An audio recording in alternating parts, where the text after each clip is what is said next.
Look at that. Look at that. What a game. Disney, I need ESPN back. Come on, y'all. I need ESPN back. What are you guys doing? You guys have advertisement dollars. I'm not going to go over to Hulu. I'm not going to go over to football TV. You got to get it together. We cannot fall into your trap. And as a result, I, of course, was not able to watch the game because of the ongoing dispute, but I was paying attention. What an ending to that game. A not so smart moment by Marcus Smart, no pun intended. It wasn't, the lack of being smart. It was just a lack of awareness of where his foot was on the inbounding line. But yeah, that game could have gone to overtime. LaRavia fouled him, and then he missed a free throw, so he had to purposely miss the second one to try to tip it in to force it to overtime. But then Wembanyama, the craziest thing was that this all happened without Wembanyama in the lineup. Look at this comeback when certain guys did not even have to play at their best without AR-15 and Goat King LeBron James in the lineup. So Jake LaRavia had a couple tough turnovers. Yeah, he didn't have his best shooting night, but Jake LaRavia stepped it up. He stepped it up. Marcus Smart, he made key plays at the head. His defense, all that. Didn't have the best shooting night, but he does it on other areas of the court. And his hustle, the hustle, the energy, all this, Vanderbilt, Marcus Smart, this team got it together in the offseason. And for all the fucking JJ Reddick ass haters who think he's some diversity token white coach only picked by Coac knows basketball. You ain't no scrub. You can win games without AR-15 and Coac. You can win a game without AR-15, without Luka and Coac. We won with AR-15, 51 points. We got the job done. Second straight win without AR-15. Don't we have a winning record without Luka and Coac James? This year we have won the back-to-back. Kiss my ass, haters. Your ass clown who say Coac LeBron James will never, ever, ever win another championship ever again. Get ready for it. Because it's already fucking happened. And yes, they were double-digit odds at the beginning of the season. And that is going to motherfucking change pretty soon as they start winning games and start winning without any combination of AR-15, Coac LeBron James, and Luka Doncic. Any combination, multiple combinations, Lakers still find a way to get the job done. And one of the two losses you could say was, opening night.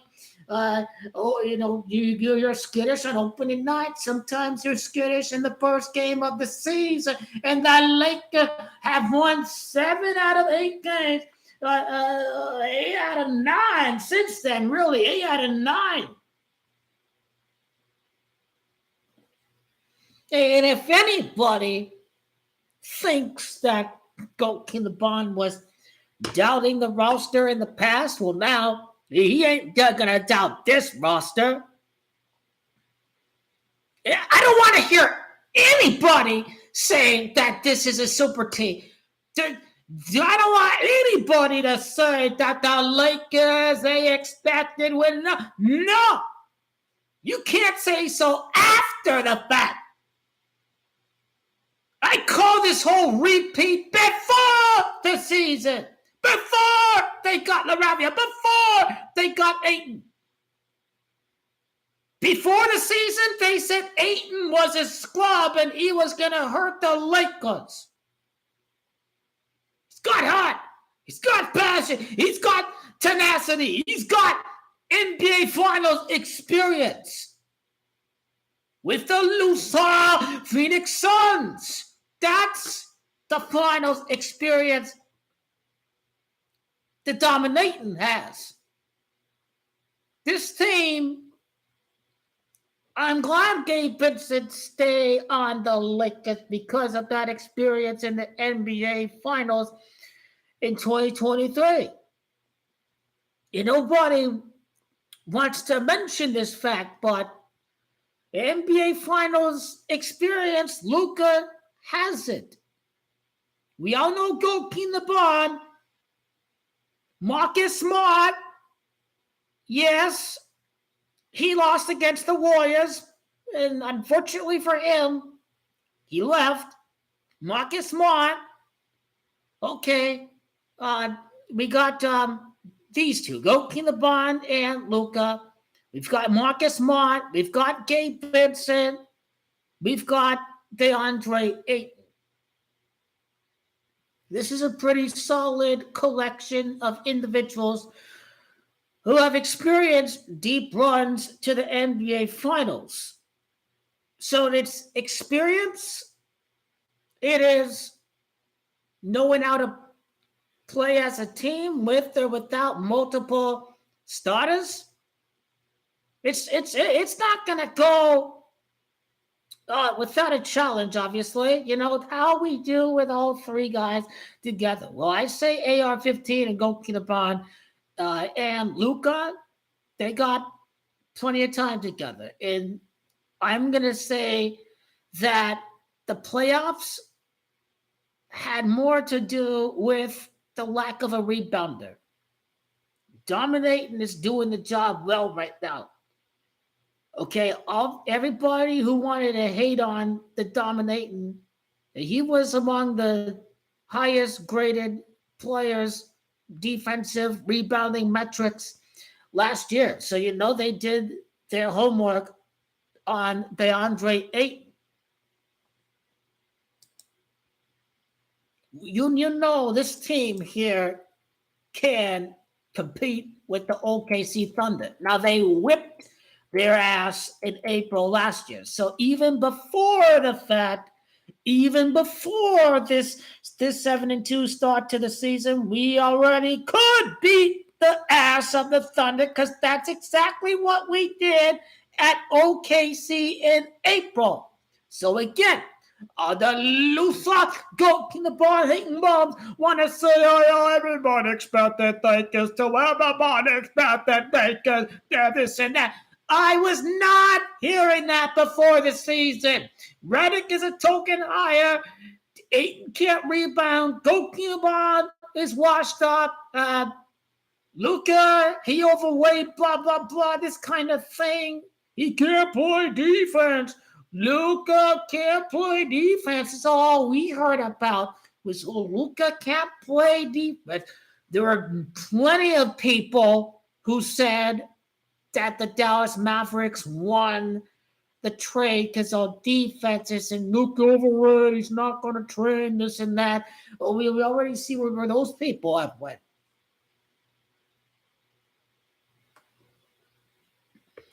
And this is what I have predicted. I have predicted them to take the throne in the title from the Oklahoma City Thunder. So Coac the Bond is at 28 playoff wins as a Laker. And the key to that is he will be at 36, or he will get to 36 if they beat the Thunder in the conference semifinals. Now, let's say Thunder are number 1 and Lakers are number 2 or number 3, then we're looking at Lakers Thunder in the conference finals. So as things appear right now, that this team is not going to be losing games when GOAT King LeBron is back in the lineup. When Austin Reaves, people, he is growing in front of our own motherfucking eyes. Okay, he statistically, he has an upward trajectory. He's getting better every damn season. This is an upward chart. 7.3 points per game, 13, 15.9, 20 points per game. And I know the numbers might be skewed because there's no Coac LeBron, but he is averaging 31 points per game. And even that would have been impressive if AR-15 was averaging, let's say, 23 to 25 points per game.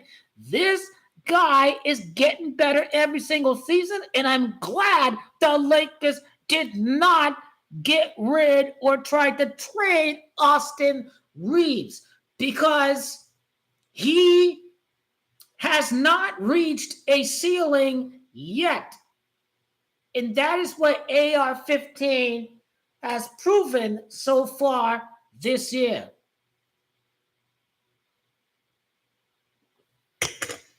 And so now if he continues to play at this level, he's not going to see himself as a supporting, complimentary starter. Now, he's going to know that he's fucking good.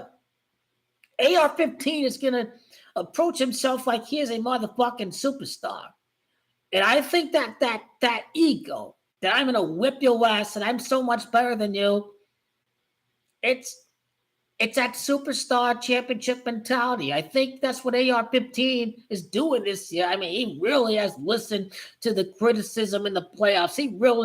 This guy just put in the work. He's undrafted. He put in the work. AR-15, Oklahoma Sooners, college basketball is going to come to where he played college basketball, his roots of being undrafted, and he is going to ball it out and send the Lakers to the NBA Finals this year.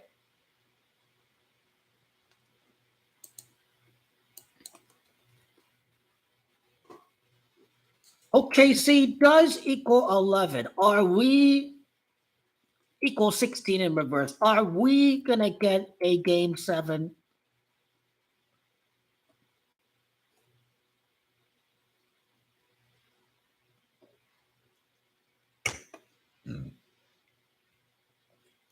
Luka Magical Man style for their first title since Disney World.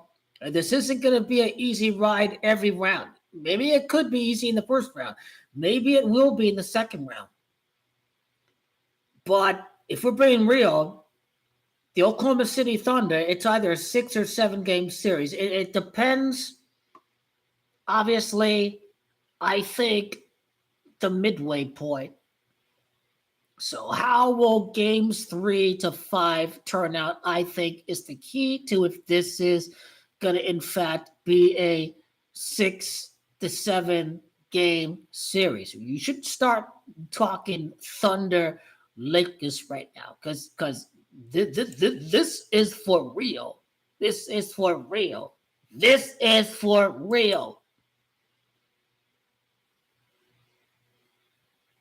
I should add a 6-2 start to the conference. Hawks is 62 in Gamatri. The Lakers start 6-2 in the conference.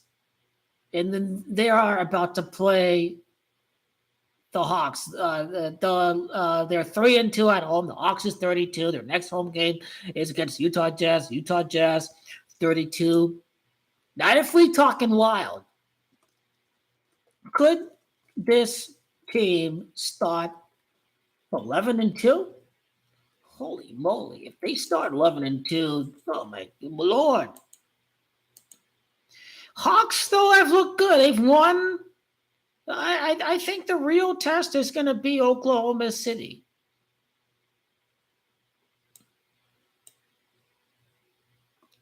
I think they will enter the Thunder game 9-2. They could enter the Thunder game with a 9-2 record for the season.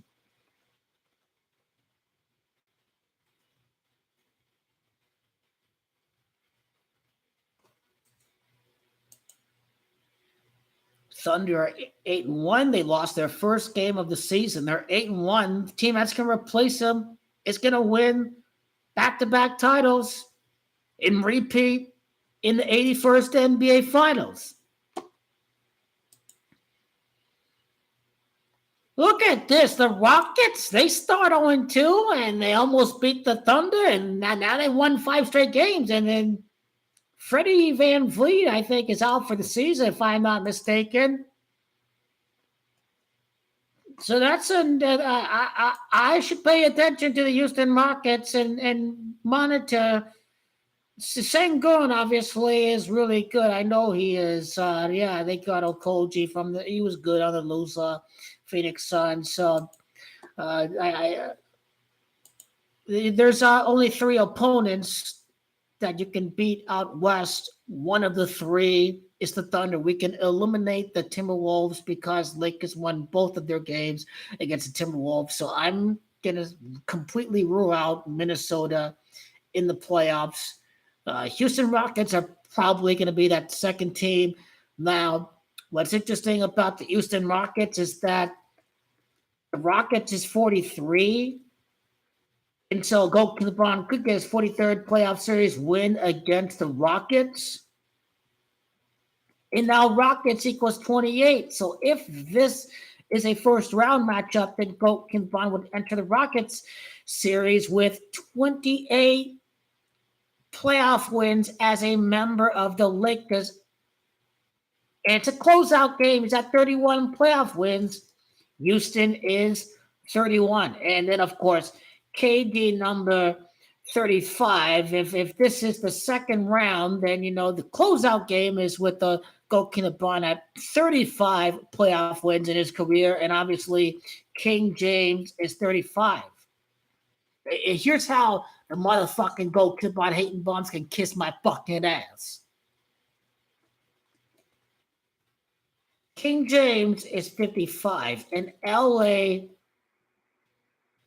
is 41 and 13 in reverse. No, it equals 14 in reverse.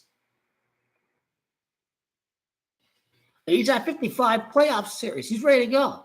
His first playoff series is his 56th playoff series in his career. And then, LeBron ties Black Mamba in his 59th playoff series, and he's one championship away from tying Michael Jordan.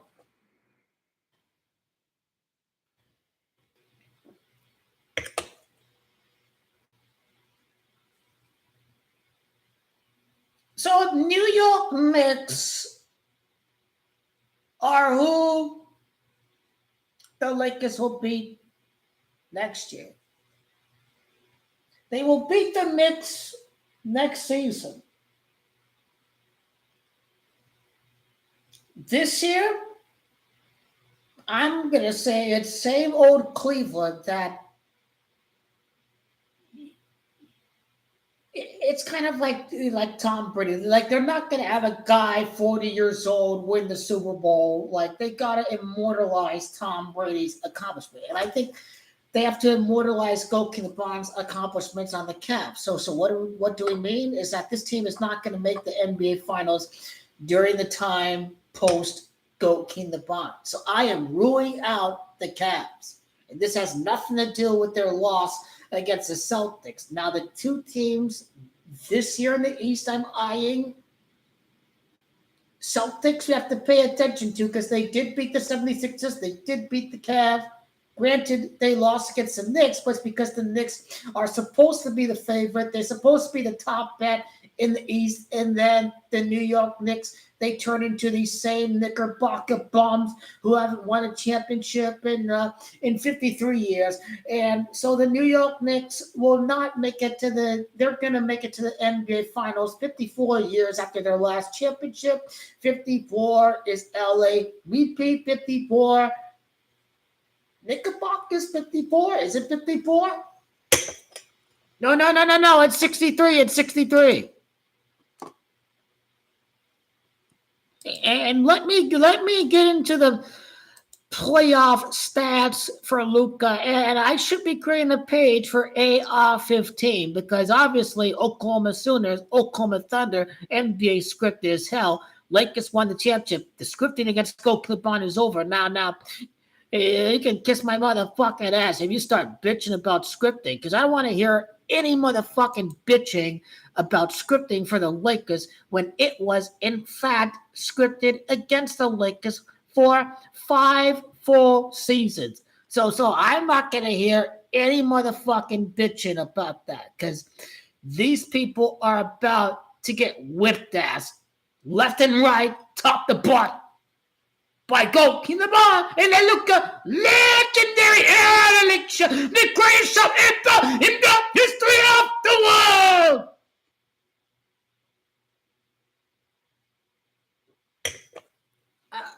I gotta rewatch all the videos that I did too. Every video I gotta rewatch now. 26 win the final, Celtics 26. They're not going to have the Bucks in the finals. That's too big of a cap hit. It's too big of a cap hit. So the whole cutting of Damian Lillard. So they got to make the Bucks pay a little bit. The media was going to want to force trade rumors for Giannis. So the Bucks, the media is out to get you. And quite frankly, the offseason was underwhelming at best for the Milwaukee Bucks. I think there are more interesting teams out there. Somebody like Magic over here, somebody like 76ers over here. I don't know. It's because if it's a lack of fan interest in NBA until after the college football in the NFL. But there is no baseball. You may as well occupy the time you otherwise want to pay attention to baseball playoff scores with the NBA. Just pay attention to what's happening, before the playoffs. And the Lakers are no exception because fine key details, including lineups, does make a difference. I mean, when you beat a Spurs team that started 5-0 without Coac the Bond, without Austin Reaves, without Gabe Vincent too, supporting role players helps. That is a damn good fucking victory. And the Trailblazers are a good team. There's too many good teams in the West. Trailblazers, they won how many games? 38 last year or so? I mean, they were a very talented young team. I like the Grant guy on the Trailblazers. This was a solid win against Portland without Luka and without the GOAT, the Bond James.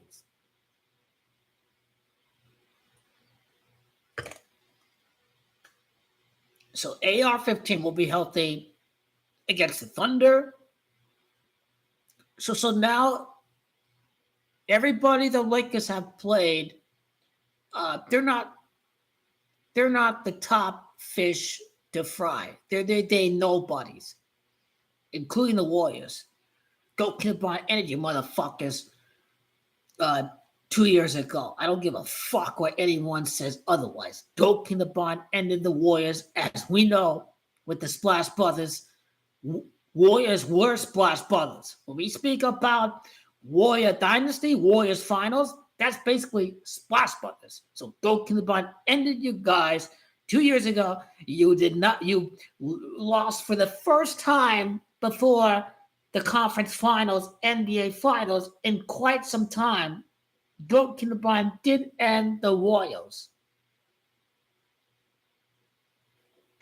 And who knows? Lakers did lose against the Warriors, so I will not rule out the Warriors as a possible team that the Lakers could face off in the playoffs. Again, there's only 3 possible teams out west the Lakers can face. Criteria 1 of 3, the Thunder. The Rockets are looking probable. There's one more team. Lakers already beat the Timberwolves twice. People were dreaming about Kyrie, Go kill the Bond matchup, but the Mavs are supposed to be garbage, and they fucked up their whole future. Well, this has to be the worst trade in the history of the league.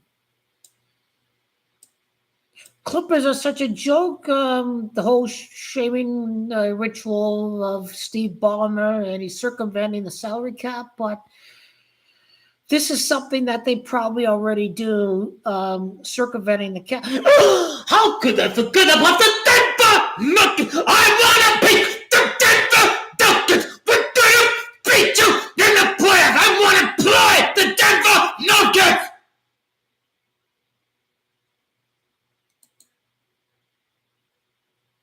We're going to beat the Denver Nuggets. I want. Mike Malone is no longer there. Mike Malone is no longer there. But damn, I want to beat that guy. And I will beat that guy. We're going to beat him. We're going to beat him. We will beat Mike Malone.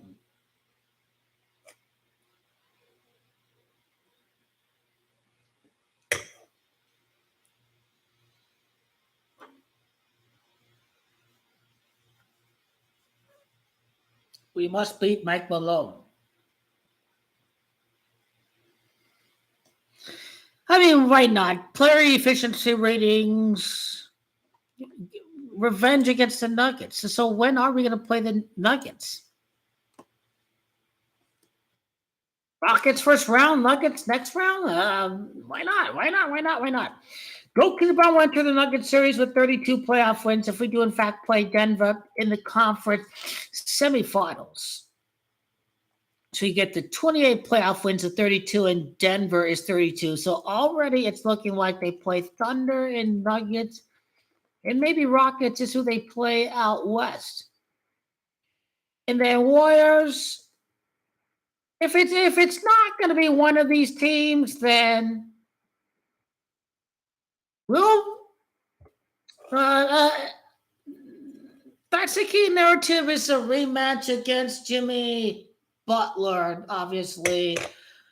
Jimmy Butler lost against Coac and LeBron James, and the Warriors record, this and that, ever since they got Jimmy Butler. So that's what makes them an intriguing possibility.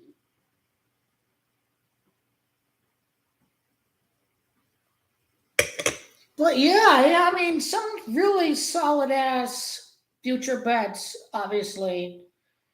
And the odds have dropped down. Bayern Munich at 8-1 and 8.5-1, 9-1. Now they're 5-1. The Lakers at 15-1, and they down to 10-1, 9-1, whatever. I haven't seen the updated odds after the game, but clearly getting some fine value on the Champions League and the Lakers. It's looking good. If you get some value on the Ravens to win the AFC and they start winning games, then yeah, their price is going to get reduced. This is how the GOAT rolls. This is how the GOAT rolls. I am the GOAT of basketball. I am the greatest basketball predictor ever. Nobody cares about anything else except how is Coac LeBron's career going to end. And this man, at 41 and 42 years of age, is going to be the best basketball player on planet Earth. And I know what people are going to think about with Luka. I mean, he is definitely playing like he's Bama style possessed because of everything that Nico Harrison did to him, but Coac LeBron James is still the greatest player in the planet. And the one thing that Luka has to overcome in his career, like Kobe, is Kobe could not win without Shaq. And so that's going to bother Luka for quite a long time. Luka is just not able to win without Coac LeBron James. And in this scenario, it already hurt Kyrie Irving. He was not able to win without Coac LeBron James. Now, I don't think Austin Reaves, or not Austin Reaves, I don't think Luka is going to be trapped at 1 or 2 rings in his career after Coac LeBron retires. Like, I certainly do believe Luke is going to get to another ring, and obviously AR-15 is going to be a part of this organization for years to come. We are approaching recession. Lakers have historically won championships in recession years. I think now I gotta share my videos I did from April to May, June, July. Just it is a process. This is unprecedented era in NBA history, where it is by far the most competitive era in the history of the league. We have seen um, 7 different champions in the past 7 seasons. Raptors, Lakers, Bucks, Warriors, Nuggets, Celtics, the 6th one, and the Thunder. GOAT LeBron James is here to conquer the most competitive era in the history of basketball. You can't pinpoint to a time where we've seen 7 different NBA champions in the history of this association. So by definition, this is in fact the most competitive era with the most parity in the history of the NBA. And it is by design, and it is with the premise is to not repeat over marketing Michael Jordan and being screwed without the over marketed Michael Jordan. So everything is by design, it's not by coincidence. So they don't want to repeat the same mistake of only Michael Jordan matters, everybody don't matter. They don't want to repeat that same mistake. That's why they are marketing different stars. It's kind of cool, though, that you can make the NBA like the NFL. And by definition, bitch about basketball, bitch about refs, bitch about flopping, bitch about load management. But the NBA, as it is more competitive than the NFL during the past 7 years. We've not seen one team make 5 out of the past 6 championships. The Chiefs played in 5 out of the last 6 championships. By definition, the NBA is in fact more competitive and much more parity than the NFL based off of the results during this decade. And what will make it epic is when GOAT LeBron James does conquer and win the back-to-back.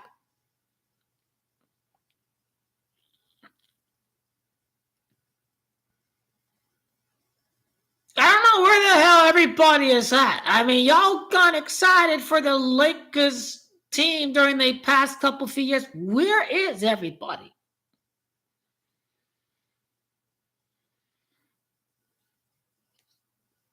Maybe the bandwagon will pop up on here in January, February, March. But as far as I can tell, I'm the GOAT of basketball. I predicted the GOAT LeBron prophecy the time Mike and Kareem at the birthplace of New York.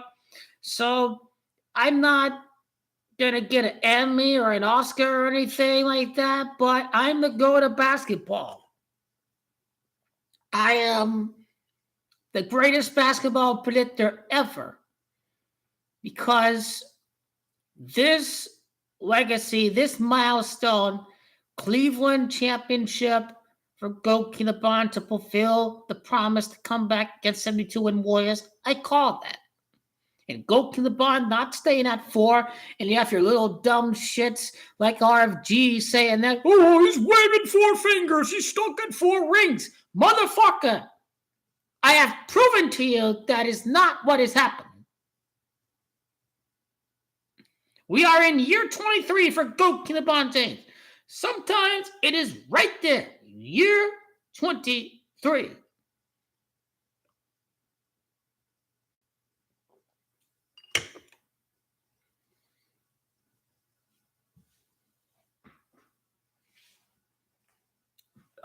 Any update? on the LA Lakers championship odds here. See an update. Has there been an update yet? I think they will be in single digits. Again, if you have paid attention to my channel, Bayern Munich 8-1, 9-1. They're down to 5-1. We're killing it with Bayern Munich. FC Bayern Munich in the Champions League. Harry Kane script.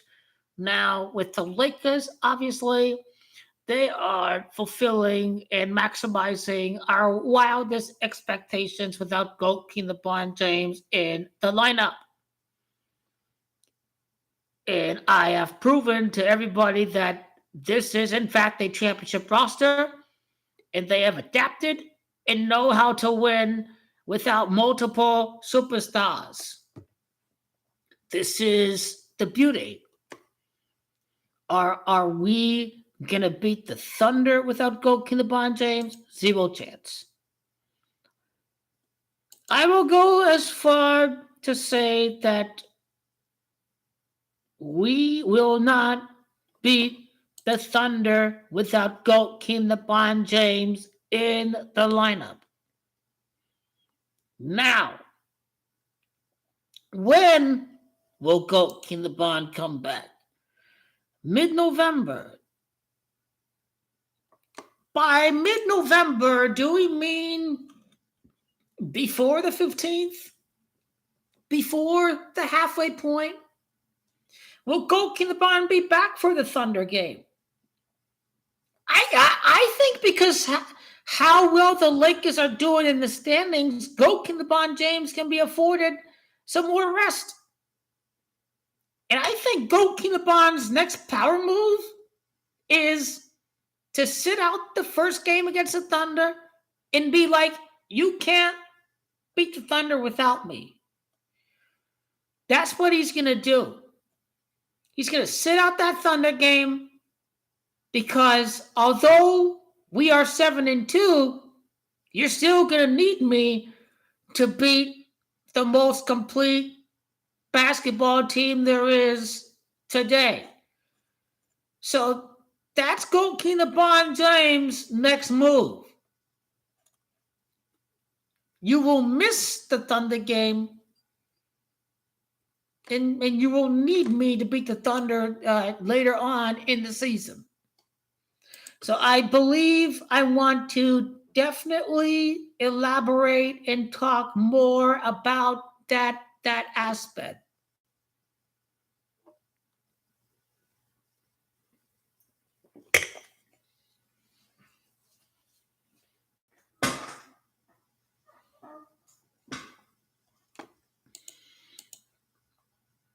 Austin Reaves out with a sore groin.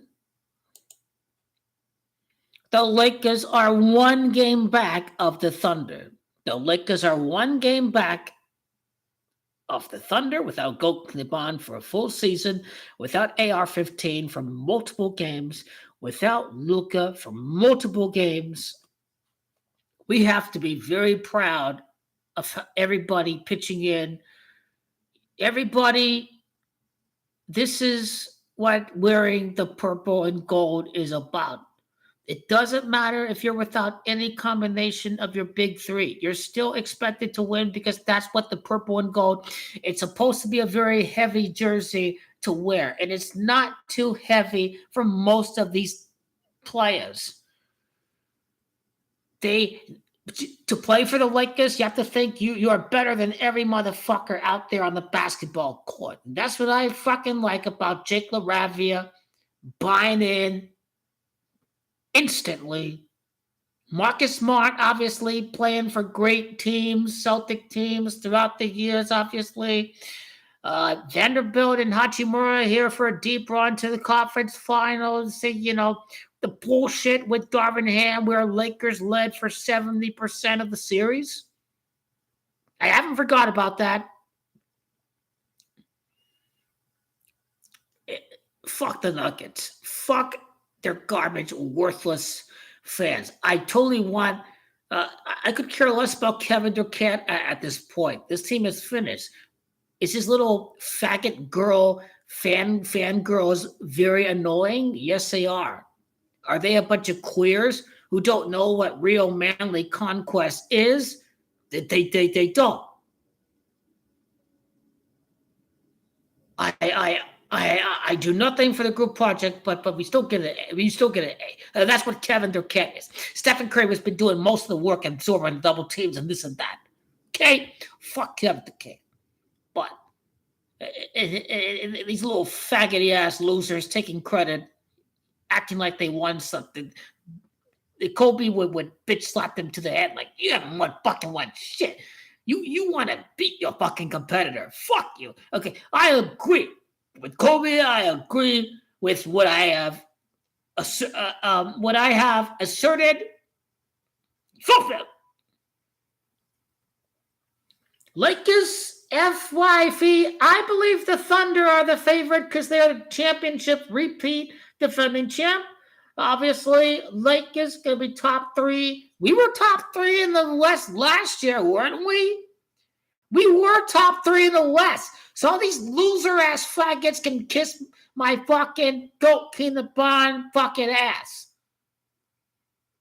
It's time to start barking and start making some noise. It's not even the 10th game of the season yet. Because it's coming. Adam Silver knows. Amazon deal. NBC. Much more expensive deals. We need the Lakers. We need Luka. We need Europe. We need the most polarized player, Goat Kilabon. You love him. You hate him. Right? Polarizing figures favors the NBA. You watch a guy because you love him or you hate him, and there's no in between for Goat Kilabon. So he is polarizing. You combine the fact that the most popular player in Europe, the greatest player ever in the world, Los Angeles Lakers. It's a match made in heaven. The Adam Silver and company, they knew when the TV deal expired, but the in-between years for the Lakers, they were eyeing the long-term future of the league after Goat Kilabon's retirement. I think Wembanyama is going to do big things. Wembanyama versus Jokic in the playoffs. I mean, NBA got some good. I think they're doing a good job of marketing the future for the A. It is bullshit that they're rigging the league against the Lakers, but this is about maximizing and making money post-Goat Kilabon times. So the bullshit is over. The bullshit is over. They've marketed enough superstars like Booker in 21, like Jokic in 23, like Tatum and run in 2020, and then he won a championship. And yes, they Tyler Burton, deep run by Brunson, deep playoff runs by Anthony Edwards. This league is in a good place.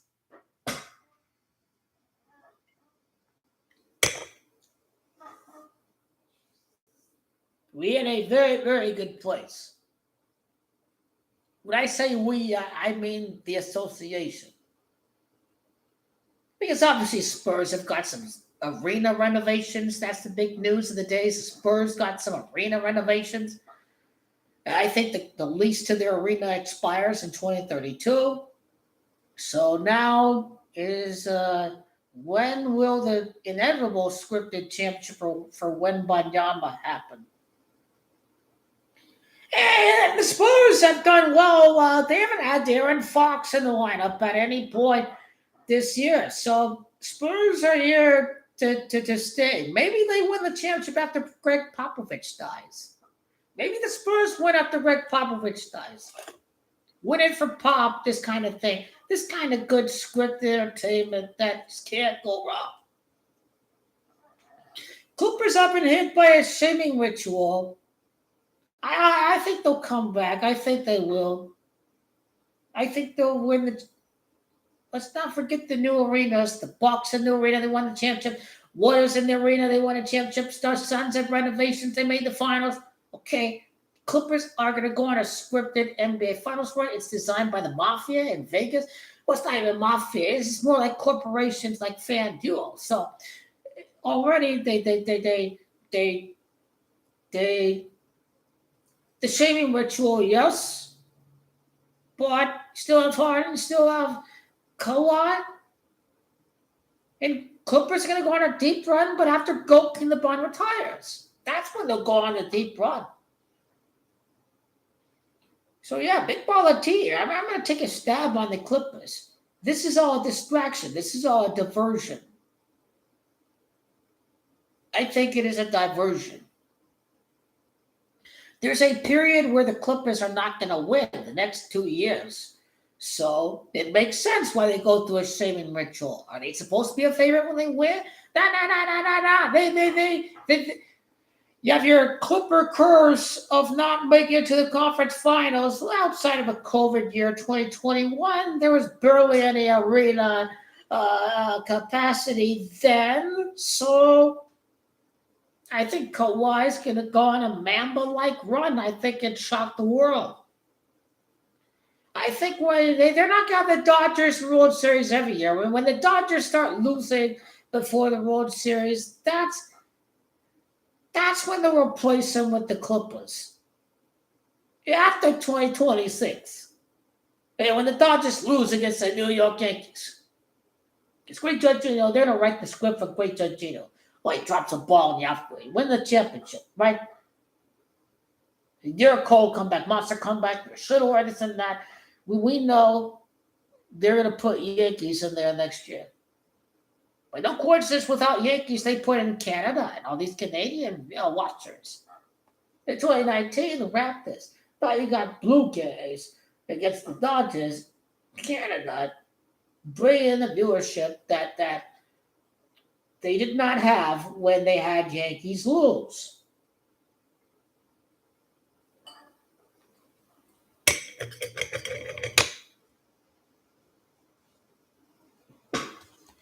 So when is our next game against the Thunder? Maybe the second game against the Thunder, we're going to whip their ass. Of course, they're playing on the road. Coac LeBron will not be back for the Thunder game. He will not be back for the Thunder game. Because now it is about his image. You're winning without Coac LeBron. You must not be allowed to beat the Thunder without Coac LeBron James. I know he is looking after his image. I know Coac LeBron will not be back for the Thunder. The 12th game of the repeat run happens against the Thunder because the repeat happens during Coac LeBron's 12th appearance in the finals, and they're playing the Thunder on the 12th day of the month. Oh, my God. Really? When do they play the Thunder again? In the East, I'm thinking Magic or Celtics. Banchero is another superstar, obviously. They can market for the future. They could manufacture a superstar. For me, in the East, I think it's Magic or Celtics, if I'm being honest. Celtics, Lakers, we know it brings in viewership. Kobe Bean, Bryant, Beantown. We get all that. But Banchero could be the guy that shocks it for Las Vegas, but then you think about the Luka revenge against the Celtics. Yeah. I think it would be epic if the Magic play the Celtics in the playoffs.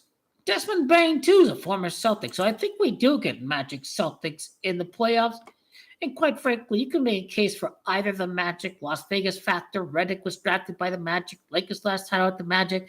And then obviously Celtics, Lakers, this and that. But then, let's say if Lakers don't go to the bond, don't play Stephen Curry again. He doesn't play the Spurs again in the playoffs. It probably means he probably may not play Boston because it is about profits. It is about BetMGM and FanDuel. So I think Lakers Celtics. I think too many people would bet on that if Tatum comes back and he starts doing well. Of course, I could be overthinking about that, but then I want to be open for both teams, the Magic and the Celtics. I want to be open for both. So a rematch of one of the two teams that Kobe beat post Shaq. He beat the Magic and then the Celtics. We probably do see a rematch. And then the next question is which rematch happens, the Magic or the Celtics? I think the Magic are going to play the Celtics in the playoffs this year.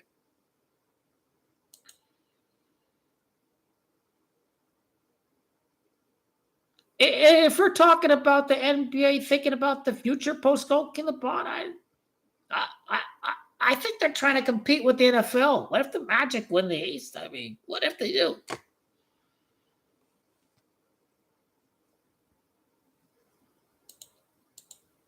This is a post-David Stern NBA. But will they give us Lakers, Celtics? Or are they going to give us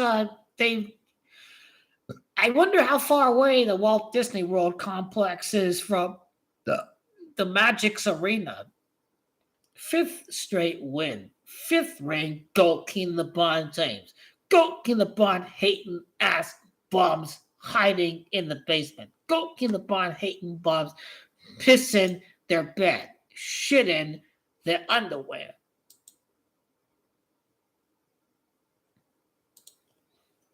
Hopefully you put in the wages before the season.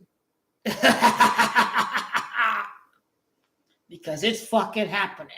It's not even April, May, June. It's not even Goat King LeBron's return yet. So let's go, motherfucker. We got this. All you people doubting the dominating, where the hell are you at now? Dominating. If I were to have watched the game, I knew he would have dominated Wembanyama. He did not score 20 points. Dominating's doing the job. Look at you, loser Phoenix Suns fans. Look at you. You thought he's a problem. This doesn't want to. He's done with their shit-ass team. Fuck you guys. You guys are shit. You're missing the playoffs. You're garbage. Did you guys lose against the Flippers tonight? The loser?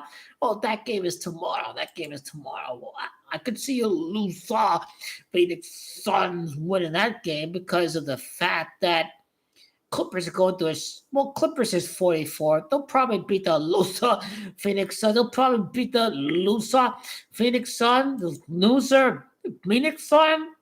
Man, you're a sorry-ass fucking organization. All these loser, son of a bitch-ass loser Phoenix Suns start running their mouth about winning a gay-ass playoff series over the Lakers. That's all you can fucking celebrate is being the Lakers. That's how pathetic your garbage-ass team is. You can only celebrate winning a playoff series over the Lakers. You can't even actually celebrate winning a championship. That's how fucking goddamn pathetic you lot are. Yeah, pathetic. You're Kevin Durant. They failed. NBA is gonna fuck you guys over because you stupid ass retards decided to draft DeAndre Ayton over the most marketable superstar in basketball. Which fucking retard made that draft pick? Luka could have been on the loser Phoenix Suns, but then he would have been traded from the loser Phoenix Suns to the Lakers. Well, what difference did it make? What difference did it make? It didn't make any difference.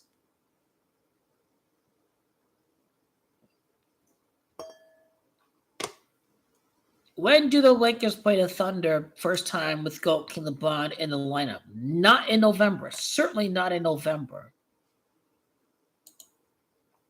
How much time from the beginning of the season to Goat King LeBron's birthday to Michael Jordan's birthday to the beginning of the NBA Finals?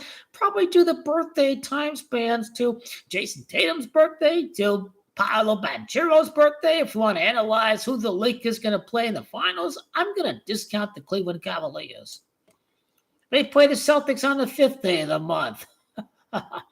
That's probably a Saturday, I bet. Oh, yeah, that's the day before the MLS Cup final. Lakers Celtics, the day before the MLS Championship, the scripted Messi Championship.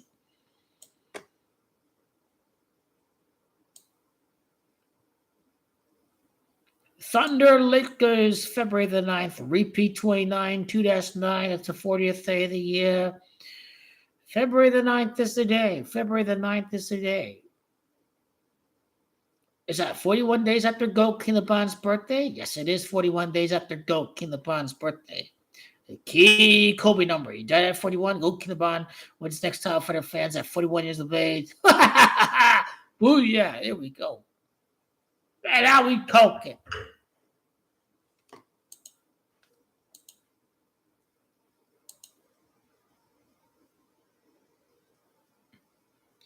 Lakers Thunder was it the 12th day of November? Yes, it is, because he's repeating in his 12th NBA Finals appearance. They're playing the Thunder on the 12th day of the year in February the 9th. You know what this is about.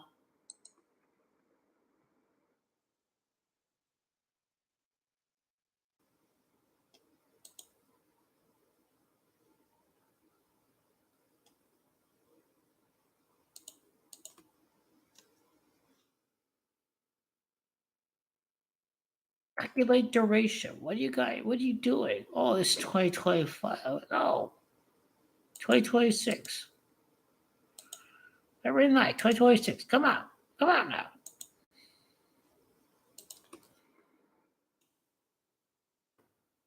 What's going on? Well, look at that. Thunder is 90. Lakers play the Thunder 90 days after the first matchup. 12 weeks and 6 days. Kobe's death day, 1, 2, 6.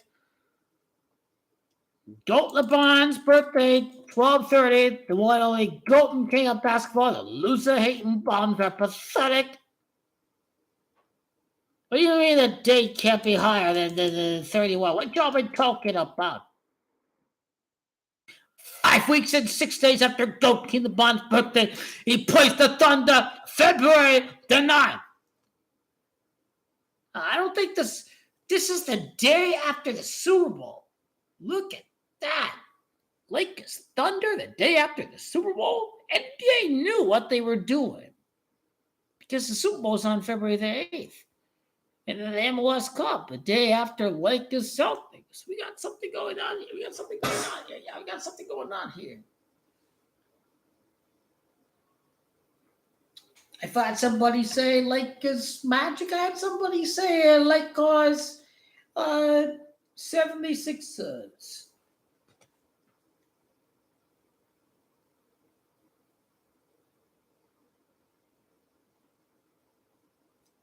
Goat King LeBron is going to win the championship for his 44th playoff win of his career. He will enter the finals with 40 wins, like the LA Lakers is 40.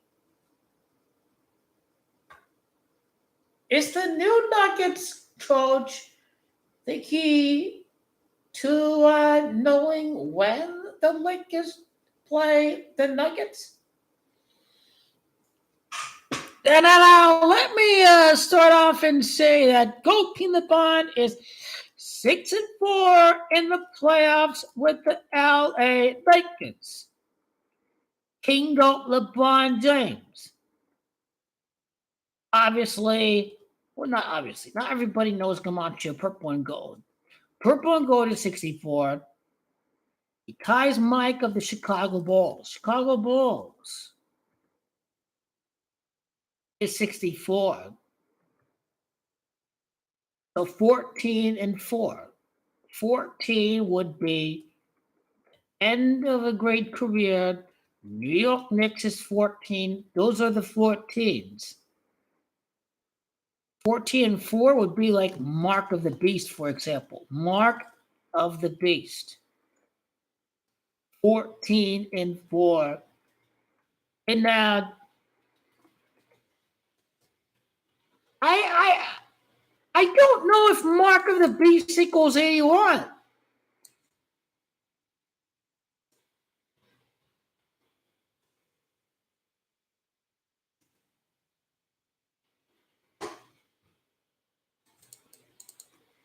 Maybe it's Mark of the Beast does equal 81.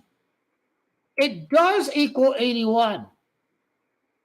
It makes sense. Kobe Bryant's 81-point game is 100% completely rigged. He scored 81 points against the Raptors. The Raptors won the championship in 2019. Lakers repeat in the 19th championship. I am the GOAT of basketball. I am far better than any of these loser GOAT LeBron, loser ass, hating ass bums who said this team was done. I am far superior than any one of these people. Even with Luka, they said this team was done. So much for your theory of they're trying to keep Goki the ball stuck at 4 rings. Really? I did tell you that Kobe died because he knew what was going to happen. The 5th and 6th rings. I told you that would happen.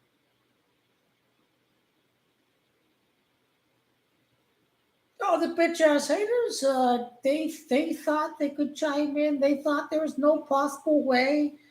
The only thing they say is to quit YouTube or drop it. It's over. I mean, y'all losers. You have never ever lived the Mamba mentality. You're not a champion. You're not a warrior. You're not a fighter. You're not a perseverer. Because most people, they don't have the Mamba mentality. This is a rare breed. You're possessed by greatness. In other words, is what the Mamba mentality is about. You're possessed by it. It's not something that, oh, here I am. I'm born great. Here we go. No. You have to persevere. You have to overcome the obstacles. Kobe, was he great right away? No. He came off of the bench. He did not start right away. He had to earn it. When Kobe came off the bench, nobody thought Kobe would be the guy that he became to his very last day in the NBA. Right? It's that mentality that you start off of the bench and you're unproven or whatever, or you may not be as good as you are, but he put in the time, he put in the hours, he put in the workouts, he put in the film study, he put in the time, I don't know about his injury healing regimen, but not as sophisticated as Loki LeBron's injury prevention recovery.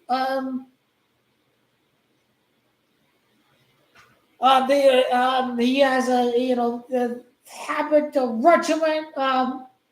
Kobe, they obviously plays through more of that stuff. But this was not really a 21st century kind of, I gotta stay as healthy for the championship run. And obviously, load management is now abused by players in their 20s. Load management was originally intended to manage the age of Ginobili and Parker and Tim Duncan. When you think back to the game that Greg Popovich sat out 3 Spurs players against the Heat, he was eyeing the playoffs. He did not want to aggravate an injury to a mid-30-year-old Ginobili and Parker and Duncan. So load management was designed to prolong the careers of said aging players.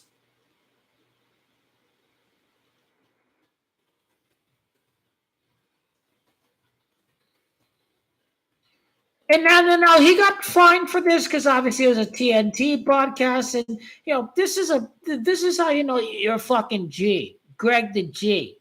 You don't give a damn if it's an NBA nationally televised game. He still set out all 30 players. This was 2012, but what happened after 2012? The Spurs made it to 2 straight NBA finals because load management worked. And load management for GOAT LeBron James is going to work in the long run because it worked for Tim Duncan and Greg Popovich and Tony Parker and Manu Ginobili. Load management works. Load management didn't start with Kawhi Leonard and his made out of glass body. It started with prolonging the career. Really, it was about prolonging a championship dynasty of the San Antonio Spurs, was what load management was really about.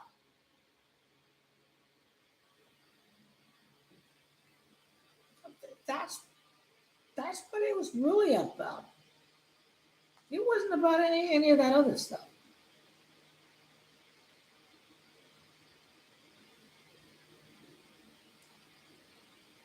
I think I made my key points. The Lakers coverage will continue.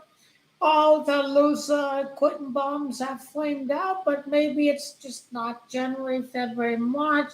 But we're going to whip the ass of the NBA. We already did so. I told you what would happen. I told you. I told you. I told you. And I'm here. I'm here to screenshot every comment saying it's over for the Lakers. Because that's what I'll do. Because that's what greatness is about. Greatness is about showing that it was only the foundation. Last season was the foundation. 50 wins, home court advantage. What are y'all bitching about? Seriously. Got the rebounder, got the block stopper, dominating the offseason. Luka, his motivation to be as ripped and in fine shape as possible. GOAT LeBron James not playing meaningless regular season games in October and November, being well rested throughout the season. Load management is here to stay. It will only, I can't say it's only going to stay for managing loads of guys over 35 years of age, but I told you. Load management is here to stay because it worked for Greg Popovich in the Spurs back in the day in 2012. What Michael Jordan is talking about is these faggoty ass 20-year-olds that are abusing the system, quite frankly. Their bodies have not aged yet. They can handle playing through some soreness in your 20s. That's what Michael Jordan's talking about. Of course, he's all about the ego and all this. So I got to talk about all load management.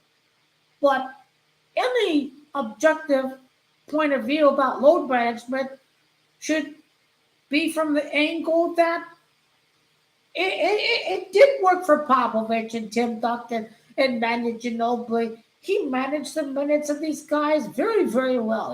He lowered their minutes per game, and they produced. They were as fresh as can be. So load management did work for Greg Popovich in the 2012 to 2014 San Antonio Spurs.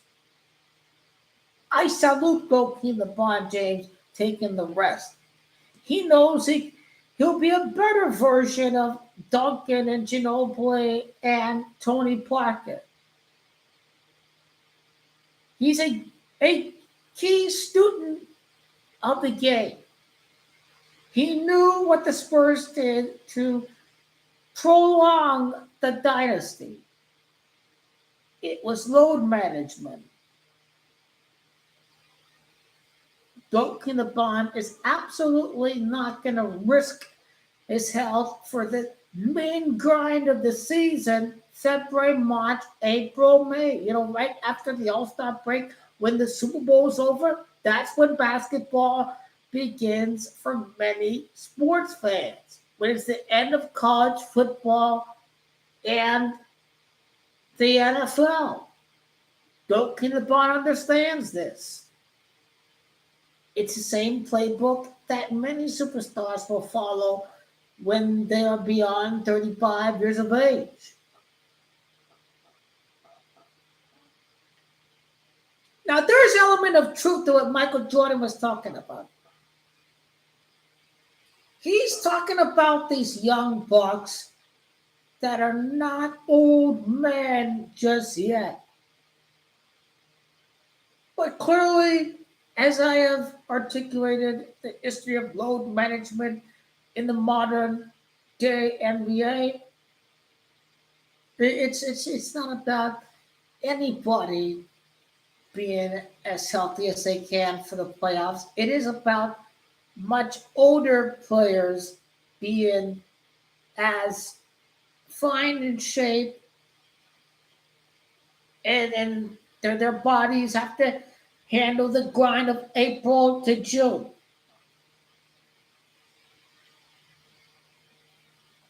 It seems like this is a very real injury for goalkeeper LeBron James. A punctured nerve, your body changes when you get older. I'm not there yet. I'll find out.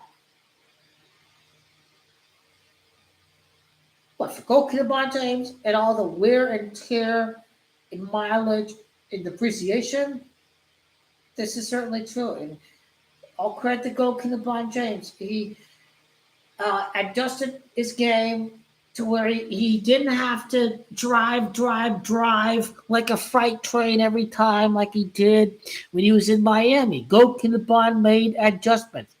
He improved his three-point shot. He made the adjustments. He wanted to play the point more, showcase that natural, God-given, legendary passing ability.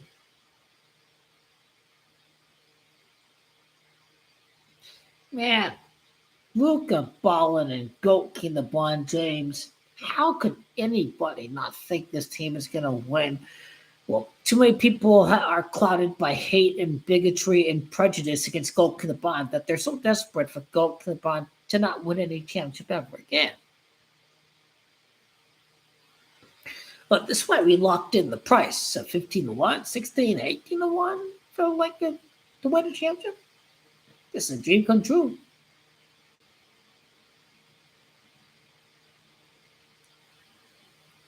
Business owners do take losses in order to make a profit over the long run.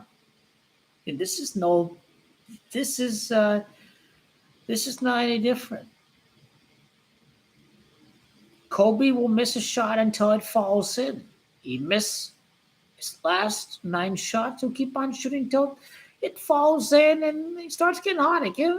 That's kind of what this is, too. But year 23, you already know is a rhyme. But the whole situation right now, they will lose without goalkeeper LeBron against the Thunder, but they will beat the Thunder later on in the season. Now it is truly about eyeballing the Thunder. They can beat any sorry-ass bunch of fucking losers in the Western Conference. Now it's about eyeballing the Oklahoma City Thunder. In my view, the story as it is told, they will lose against Oklahoma City without goalkeeper LeBron. The margin of defeat, who knows? Single digits, double digits, who knows? But when goalkeeper LeBron is on the court, the best player in the world, yours truly, goalkeeper LeBron James, we're going to whip their ass in 7, 6 games, whatever, in the playoffs. We're going to win the championship and goalkeeper LeBron, the greatest player who ever set foot on planet earth, and Michael Jordan is going to be singing his words of praise for GOAT King LeBron James. Obviously, when you alpha like Michael Jordan, you're going to think you're the best player ever, no matter what. Same thing with GOAT King LeBron James. But he will be a very skilled, acute politician. Michael Jordan will say a bunch of great things about GOAT King LeBron while still believing he's the greatest ever to do it.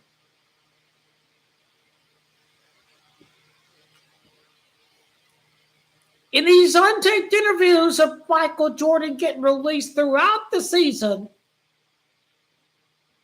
what words will he say about GOAT King LeBron James? That part is not going to happen until he comes back from his injury. So they're saving the best clips of Michael Jordan for last. They're saving the best for last. He's going to say some very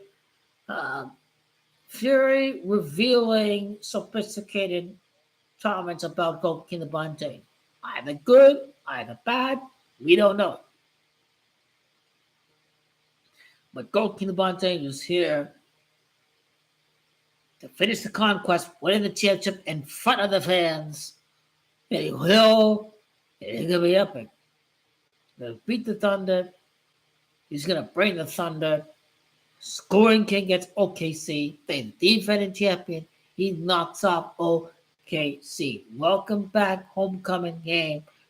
Austin Reaves, Oklahoma Sooners, undrafted.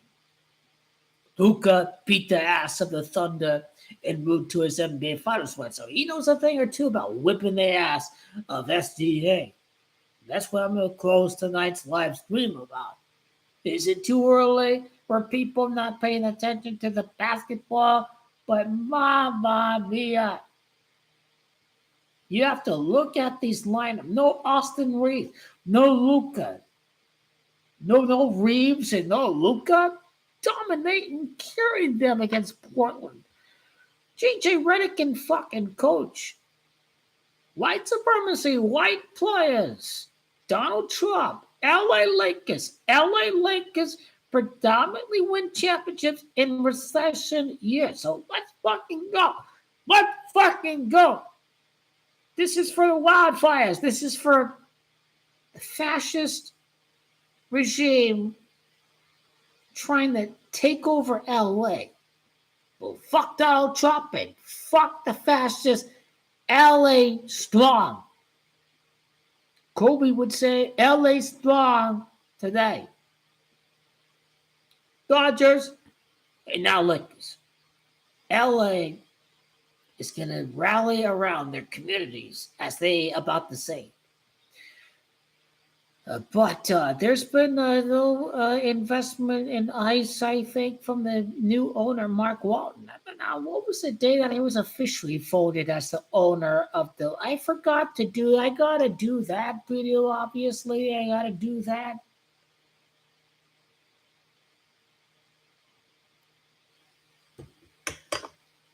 So we won the championship. This league has been rigged against GOAT King LeBron the past 5 seasons.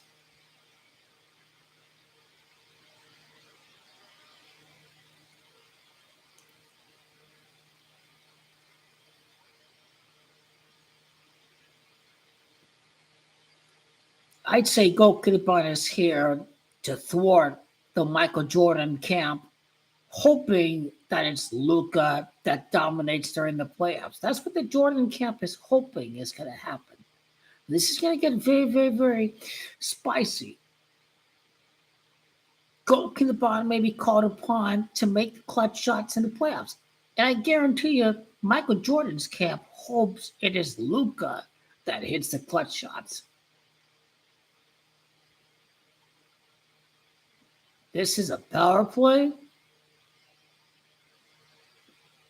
I don't want to say it's very complicated like that. I do believe that the Lakers are one of the most valued franchises in the NBA, and they're trying to not repeat 6 seasons without playoff basketball. That's why they they had Luka on the Lakers is Adam Silver does not want this team without playoff basketball for 6 seasons. So that's one of the main reasons why he did usher in the trade for Luka Doncic. Yes, they don't want 6 years without playoffs again. So it is about protecting one of their most prized brands, the LA Lakers, quite frankly. And Luka's going to be losing the playoffs without King LeBron James. It will win eventually a championship without King LeBron James.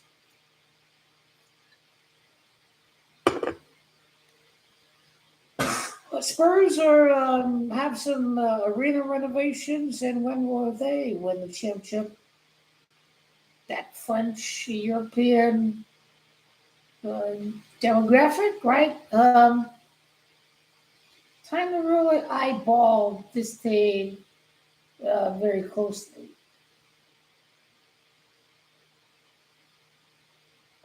I think it's Greg that's Camacho 86. Greg Popovich dies earlier. I think Spurs get it done for Greg Popovich. I think one of the next death rituals in basketball, I think, is if, he's not coaching anymore. He's team president of the Spurs. But if Greg Popovich passes away, then that would kind of, do it in memory of a very great, legendary coach.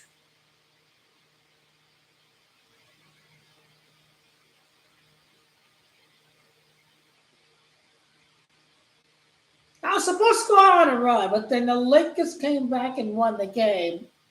There's just so much to talk about with this basketball team. We already know the seeds and the foundations have been laid upon for the rest of the season and, quite frankly, all of next season. I think King LeBron would be a clever troll if he's like, I'm retiring, but I'm back for one more season. And what's going to happen if he's back for one more season? His last game, the game-winning dunk in the NBA Finals. King LeBron done. Yours truly. What if it's in that Luka lob to King LeBron James in the NBA Finals? What if? What if? What if?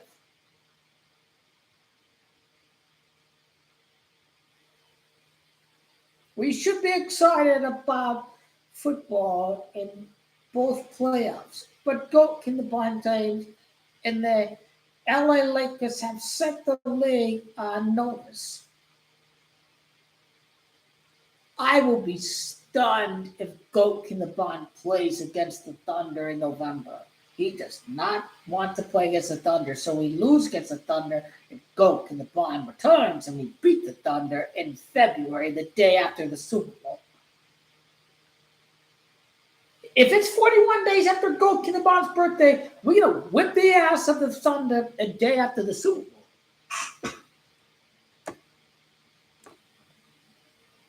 I have the Tiger, eye on the most ultimate prize.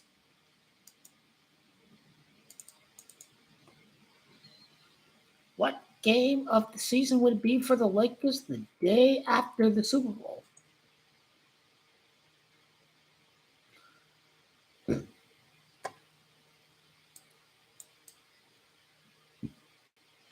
Nine games in. Let me go to Luke. I need to create a playoff page for Austin Reaves, quite frankly.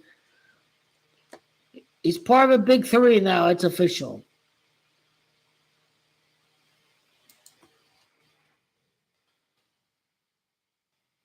It's a shame that they got rid of ESPN on YouTube TV. I'm waiting. I'm hoping they get a deal done and get YouTube TV back.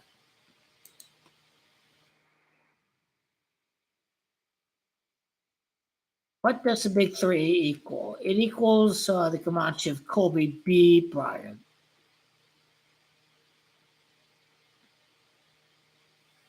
But hey, 77 less 23, King LeBron's number. What do you get? 54. Kobe Bean Bryant, 54.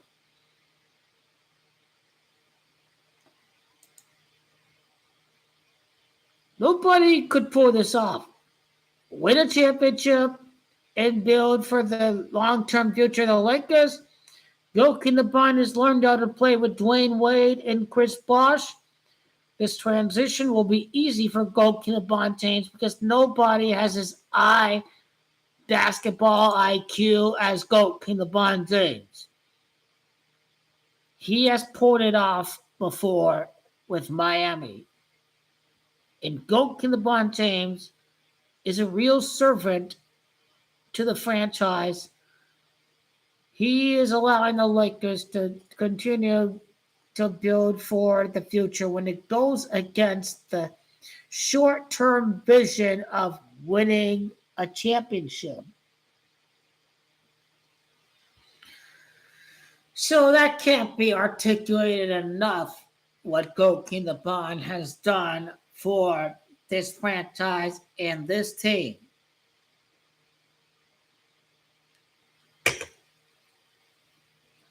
So he should deserve everyone's respect. Anybody who's not a hater, a little, he has certainly done the job well.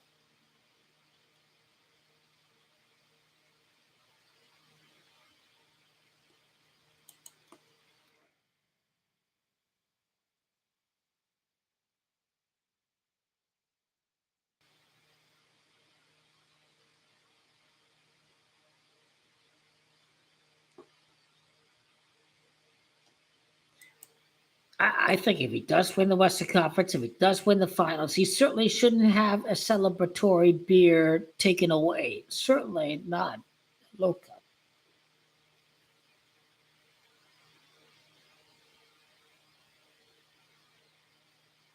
AR-15, as I said at the beginning of this live recording, he gets better every single season. And all the Austin Reaves haters,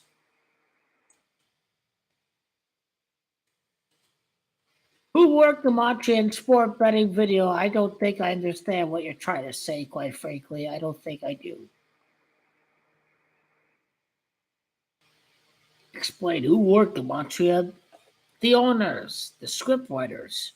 I think that's the answer to the question. The owners, sport people who operate under the Kabbalic Code of Gematria, it's the owners. It's the Zionist Jew owners. They're the ones who operate under it. Zionist Jew bankers operate under the code. They select the puppets. Same thing with the sports. It's the owners. They write the scripts. It's the owners that write the script at the end of the day. Not some miscellaneous script writer. It is the owners that write the script. They operate under this very, very code. The proof is 100% undeniable. It is reality.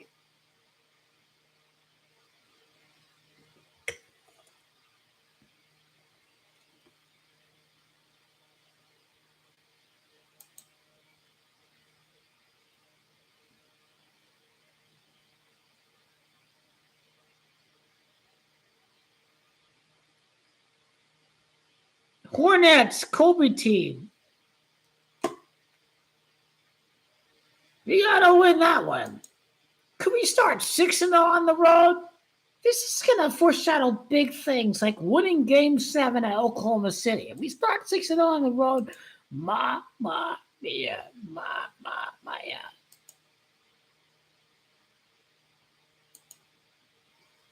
It's a winning streak will not get to 8 games against Oklahoma City. You could get to 6. It probably won't get to 6. It'll get to 7. It'll end at 7.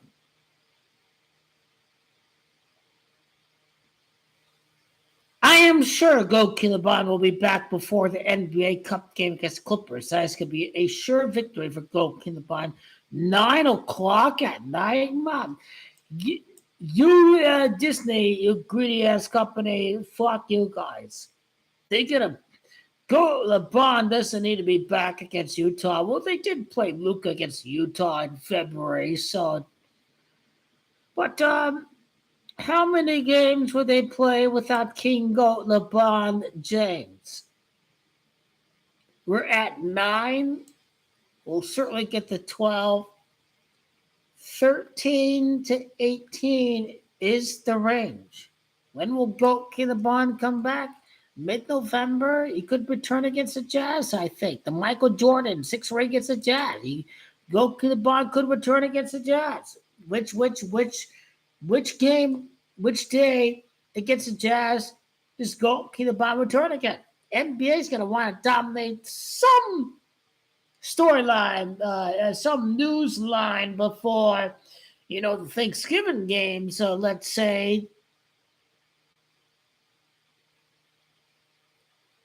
Goat LeBron could return on the 18th day of the month against the Jazz.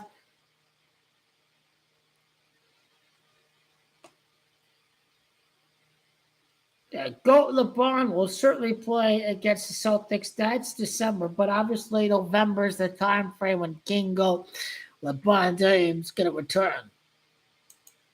He's under lots of scrutiny. How are we going to perform when Goat LeBron comes back?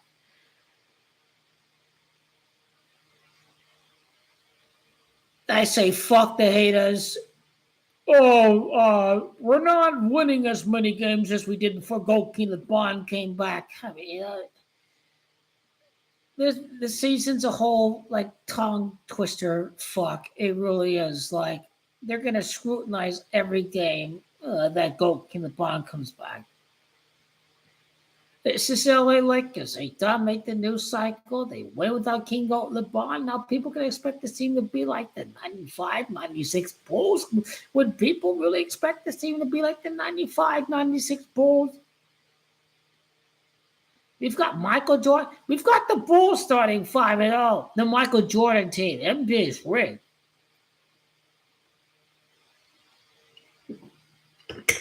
No. What if we struggle when Kingo LeBron comes back? I don't mind crisis at all. I certainly do not.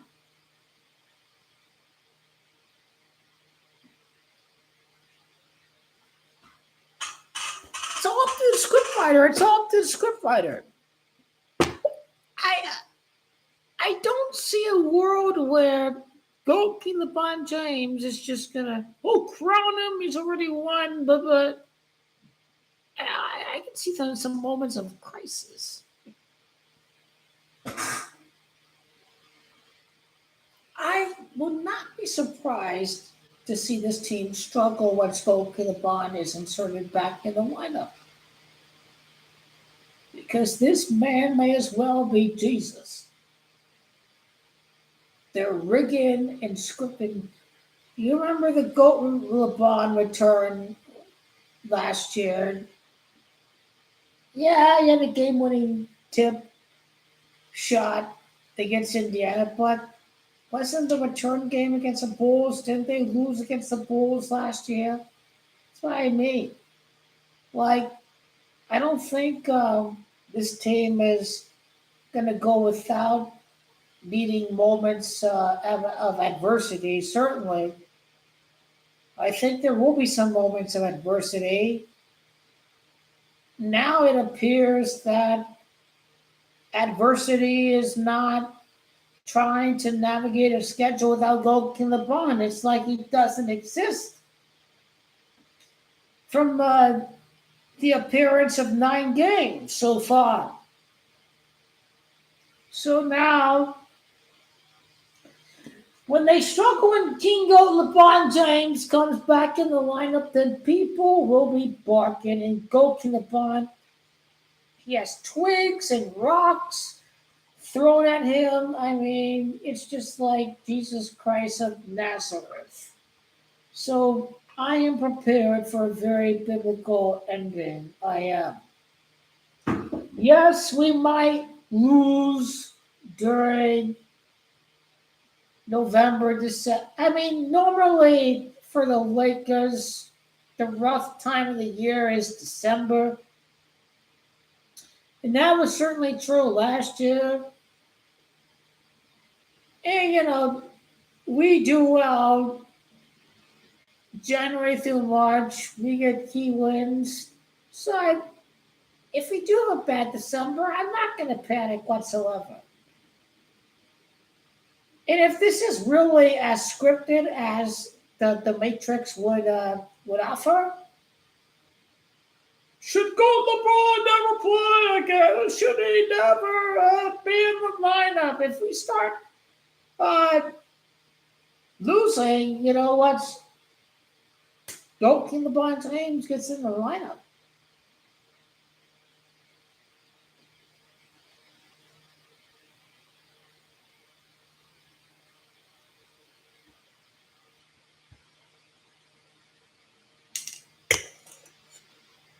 I think I have to look everybody in the eyes with this one.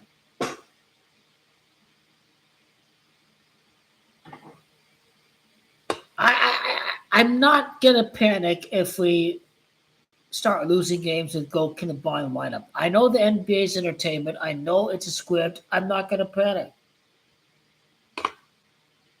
Certainly, they're eyeballing some bigger things that happen if we are 7-2. Multiple games without Austin Reaves in the lineup and Luka in the lineup. Last time I checked on Caesar Sportsbook, Lakers are 9-1 to win the championship, so they went down from 18-1 to 19-1. That's irrelevant. I placed my bets before the season. I knew very damn well what I was doing. I knew something special was going to happen this year.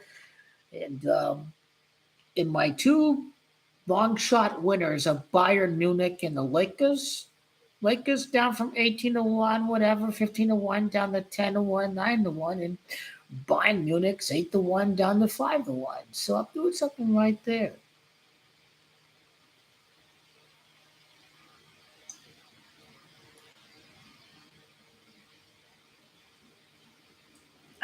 I'm getting prepared for when Goku returns. I'm not expecting us to win games and Goku returns. Like, when is our moment of adversity? Like, you can say right now that we are overcoming adversity. We're winning games without our fully healthy, injured lineup. So I think already we are overcoming adversity. But are we going to we go through more adversity later on in the season? I can't see him returning against the Thunder. I know he's concerned about his image. I know. When you're on top of the world, you're going to have an ego. He's going to sit out the Thunder game.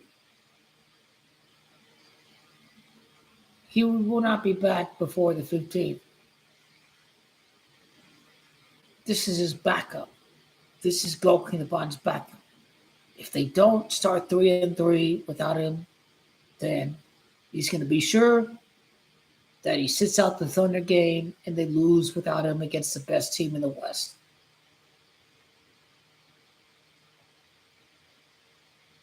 The fact that there's been drama with the Lakers, that's an understatement. There's been too much drama during the past 5 seasons. There's been too much drama, but it doesn't make me tired whatsoever. Maybe I do get a little bit of gray hairs from it. It's possible. It's possible, but the true optimistic self I am, in the end game, before retirement, the end stage, I think we're at the point after this 7-2 start that the faith, the perseverance, the optimism, the holdout and salvage, I think it's paid off. I think it has. I think people were quick to write off the Lakers. I believe they show that they don't know about the long-term script in the NBA. They don't. I think I've proven I know the long-term script of the NBA.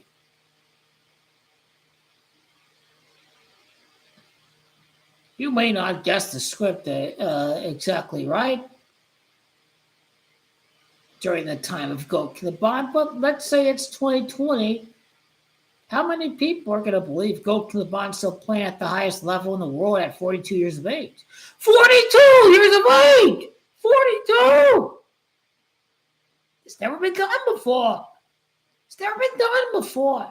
So of course you're thinking he's going to get one when he's 40, right? When he's 41, right?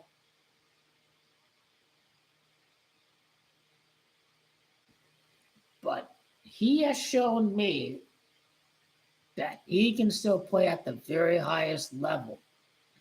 I'm talking about LeBron James. Maybe truly Michael Jordan's can't believe it's Luka that's going to be the driving force of this team. And so far, this has given Michael Jordan's camp much needed ammunition. That Luka is performing out of this world. That's true that he had a hell of an offseason in reaction in response to Nico Harrison's trade. But at the end of the day, the script is going to call for Coac and LeBron James to be the savior at the end of the day against the very best competition. You're going to need Coac and LeBron to beat the very best competition. And I am exactly referencing the Thunder right there.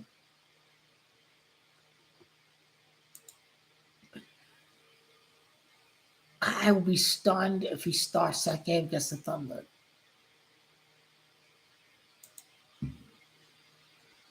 Man, this guy's a GOAT. This guy's a champion. 9 seasons with the Lakers, close to 1 decade with the Lakers. And what age did he join the Lakers? He may have been 34, 35 years of age, right?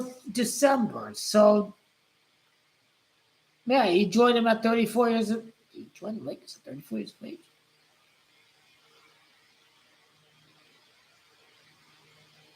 Yeah, 37 years of age. 1984. It's 2018. So that was his 34th birthday.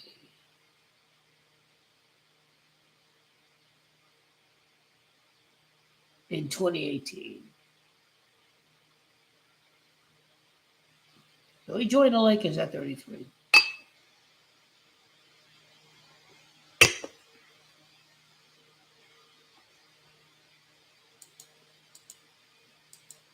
Tonight was dope as hell. Admittedly, I thought there was no way they would be able to win this game without Austin Reaves. But clearly, the bigger objective, the bigger overall idea, the championship, going for the back-to-back. I'm right. How many of these trolls come back and give me credit? None. 0. Because they're worthless. They have pride. They want to be proven right that the Lakers are garbage. DeAndre Ayton is some soft scrub with the loose Phoenix Suns. Maybe dominating is more mature. Maybe he has definitely matured. He has matured. Lose a Phoenix Suns loss. Dominating's game.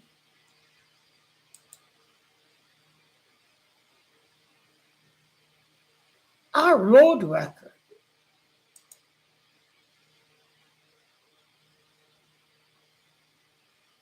We'll start 6-0 on the road. We'll start 6-0 on the road. We'll be 6-1. We'll lose against the Thunder. We'll win our first 6 road games of the repeat run. So the Coac 666.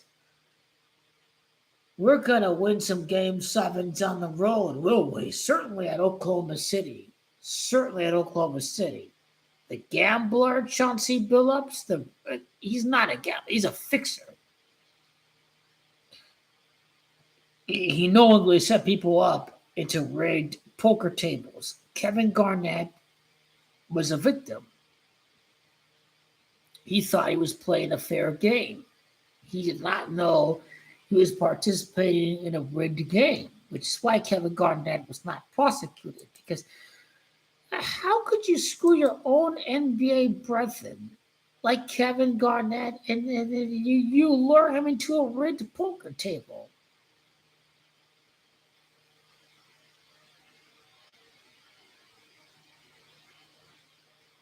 Really? Kevin Garnett thought it was a legitimate game. He got screwed. Kevin Garnett into gambling. What was that BetMGM commercial? Kevin Garnett was on the bet Celtics, and the other guy, I forgot his name, was like, "I'm going to bet on the Lakers." I forgot who it was. Anyway, Kevin Garnett likes to bet. He likes playing in poker tables. I guess they were rigged. He was unaware that he was partaking in rigged poker games.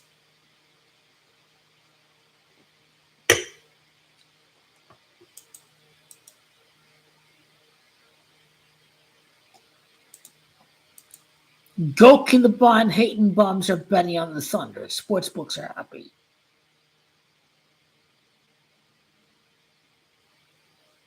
We will not beat the Thunder the first time around. But we will the day after the Super Bowl. Who will win the Super Bowl? Be my guess. I think the Packers are going to win the NFC. I like the Ravens to win the AFC. Super Bowl could go either way. I think Lamar Jackson's going to shock the world, quite frankly. I think Lamar Jackson, with 14 touchdowns and 1 interception, I think Lamar Jackson has shown that he overcame the fumble, the interception from last year. But Mark Andrews was dropping passes and he was playing for the Las Vegas. It wasn't about playing towards Las Vegas for Mark Andrews. It was about the NFL just wanted a Chiefs Bills Part 4. So Lamar Jackson has shown that he is more than just a running back. I like Joe Burrow a lot. Plays on a bad team. But now Lamar Jackson, the script is on your side.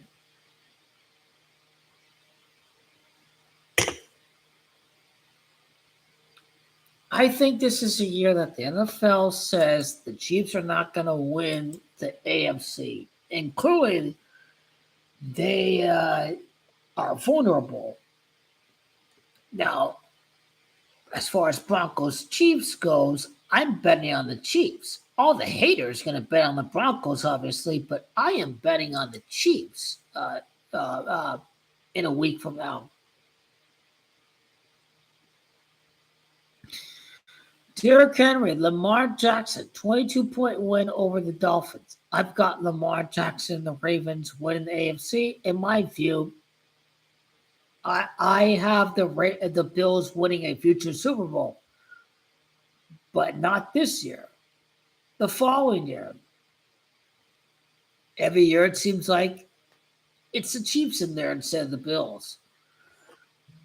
But I'm going to go through a double curveball, knuckle change, Eufus, where the Chiefs are going to lose, but it's the Ravens that are going to be in there over the Bills. I think Las Vegas will be happy, but I'm not looking at Las Vegas factor for the Bills. I'm looking at the fact that New York is 33. They're the only team that plays in New York. 33 years after Super Bowl 28. The Bills are going to be in Super Bowl 61 next year.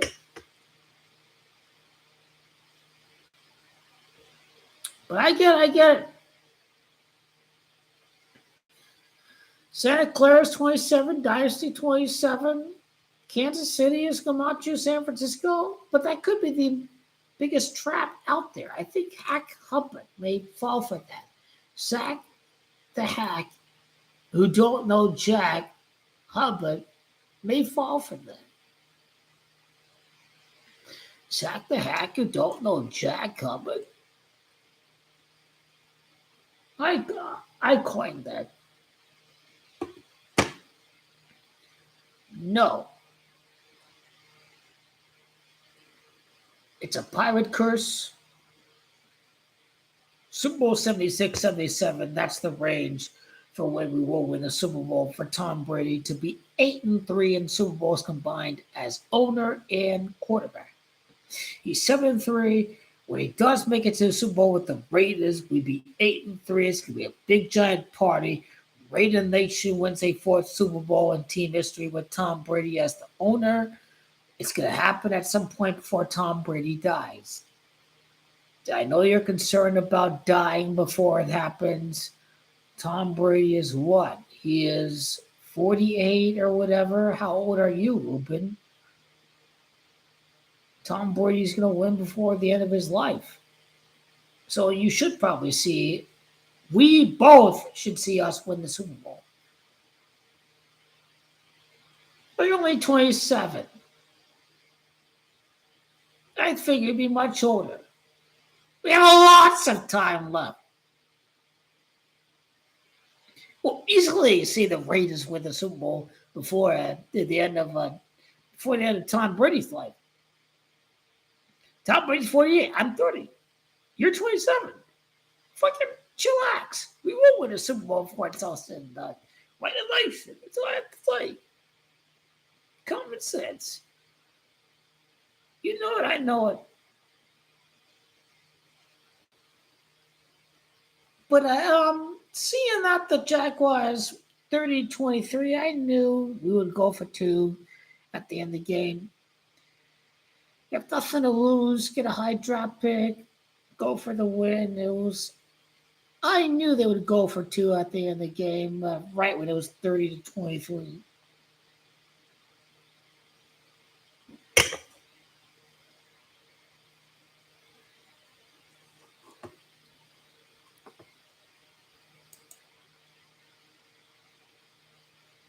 Because the NBA has so much parity, like you can get the Lakers at 15-1 before the season.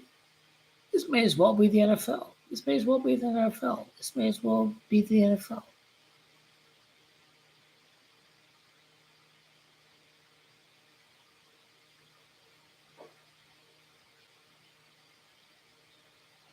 It appears so easy.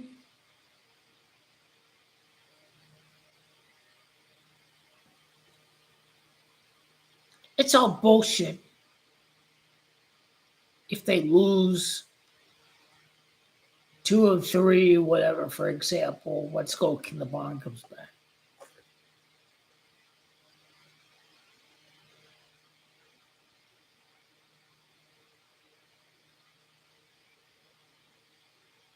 It just doesn't make sense how they always make the Raiders look bad. It's every team that hosted a Super Bowl, they be in the playoffs.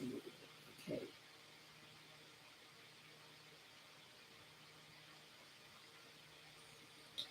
Well, the NFL hates the Raiders because Al Davis was against the merger of the AFL and the NFL back in the day. So that's probably why they had the Chiefs winning at Las Vegas in Super Bowl 58, because it's all getting back at the Davis family. I mean, yeah, the NFL does hate the Raiders. That's not a conspiracy theory. That is reality. That is certainly not fiction. NFL hates the Raiders. Tuck rule.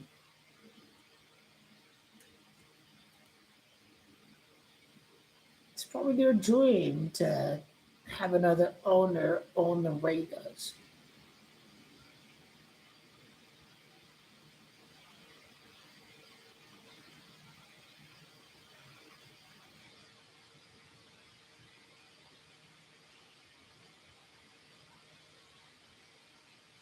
Yeah, they're into poverty. I don't know why. some racist white supremacists. Mexico's poverty and the Raiders are poverty. It's like I'm not tripping. It's what they do. It's what they do. It's what they do.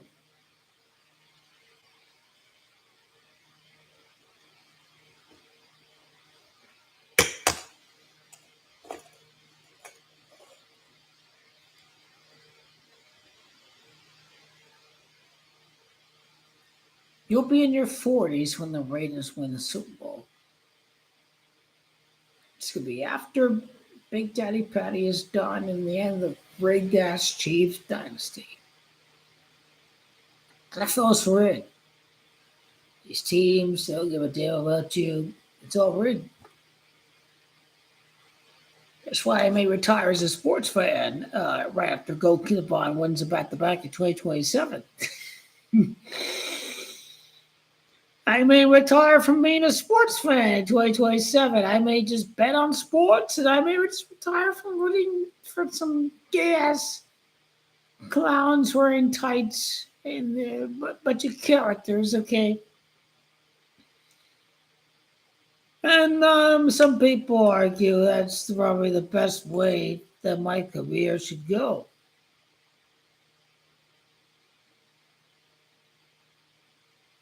But I believe in the supernatural.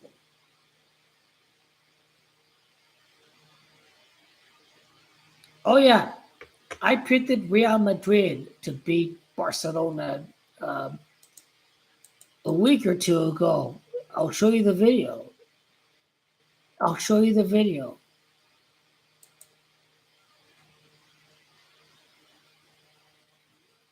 I will show you the video. I correctly predicted Real Madrid to beat Bar. I did predict Kylian Mbappe to score is in his first Clasico victory. I don't know how you could have missed the El Clasico.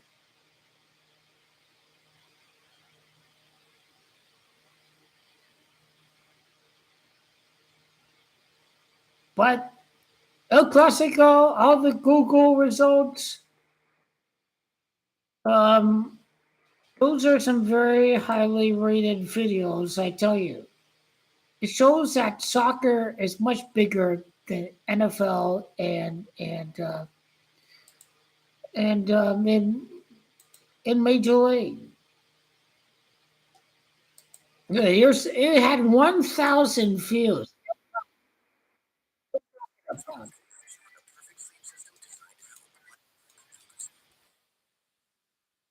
I don't know anything about Mexican soccer. Maybe I'll bet on a match or so because there's many low scoring matches. But Real Madrid, Barcelona, this is what I got in the recent El Clasico. I knew it could go either way, and I didn't do many multi future league parlays with the winner of La Liga. I did one with Barcelona because of their form from last year, but you know, different season, new season, and now the defense is very leaky. They have allowed 3 goals to Club Brugge today, I think, 3-3. Seems like Xabi Alonso and allowing Leverkusen to overcome Bayern Munich. He has proven he has done the job well outside of La Liga. And you have a very organized defense from the Carlo Ancelotti is a very organized manager, and um, the manager of Bayern Munich of Barcelona, he is he's into very, very high line. Let's expose our back line. Yeah, it comes down to manager. I think Barcelona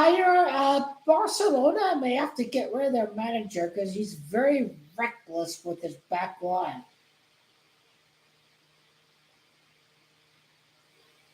I think Barcelona need a good balance of attack and but you just want to throw everybody forward and everybody presses the shit out of the defender with the ball. But what if they launch a long ball? Then it spells disaster. It spells disaster.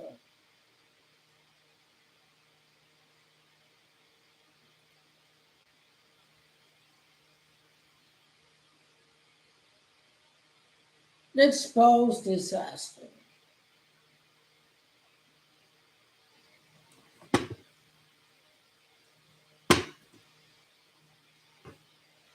In Champions League, unfortunately, Juventus draw 1-1 against Sporting Portuguese club. Yeah, that sucked. Sucked. We haven't won a Champions League match all fucking season.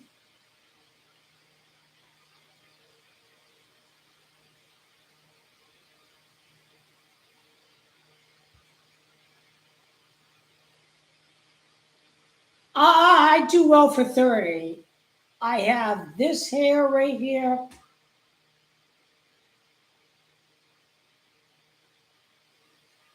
I got good genes, at least with the hair gene. Let's just say that.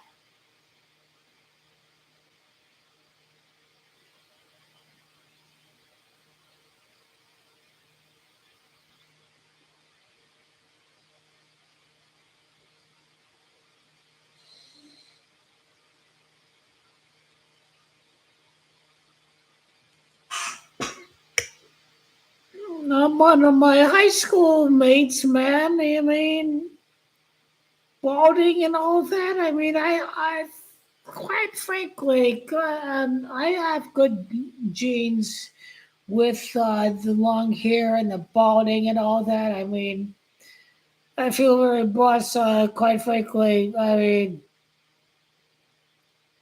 God bless all these people that unfortunately have the bad gene.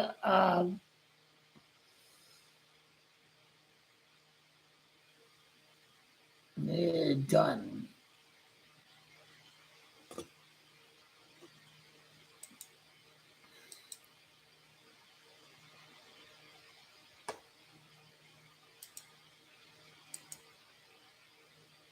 41 days after Gok and the Bond's birthday, we played Thunder. Well, I mean, are we a super team?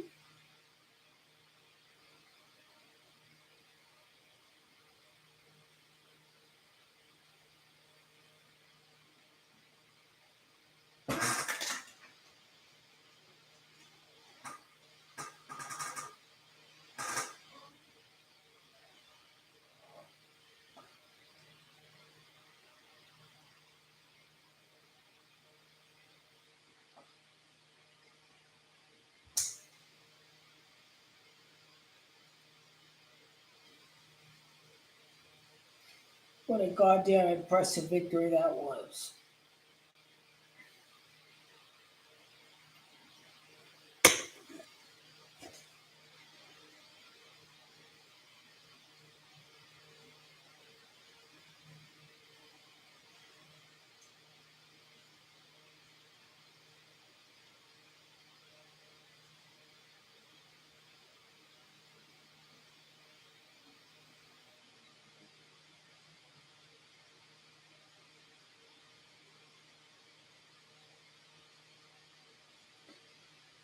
Two hours strong, load management, uh, Lakers lineups.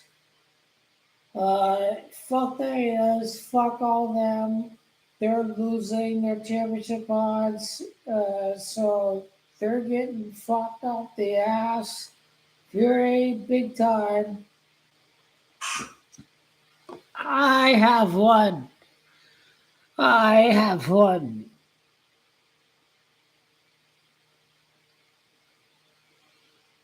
I have one. I have one.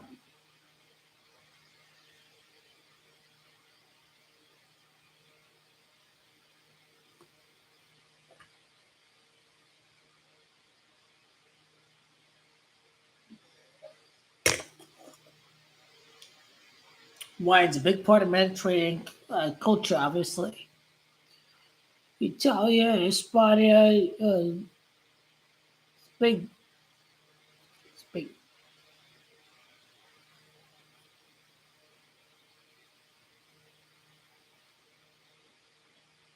I wouldn't, I wouldn't, I wouldn't.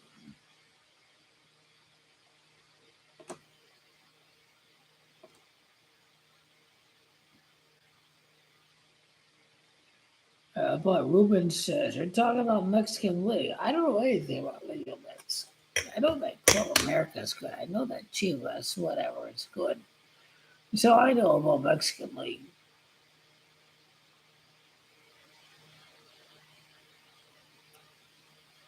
But it's cool they're interested in the football. But go Messi and go Argentina. They win the World Cup, right? They're going to win the World Cup.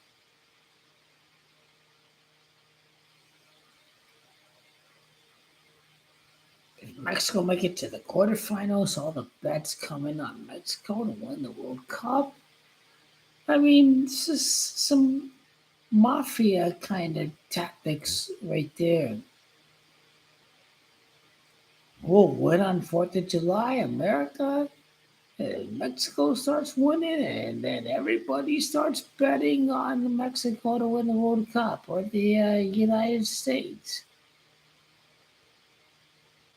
And bookies love that because they know USA's not winning, Mexico's not winning, but win around the 16 match. Bet on America to win the World Cup. Bet on Mexico. I just have Mexico and America both advance in the World Cup.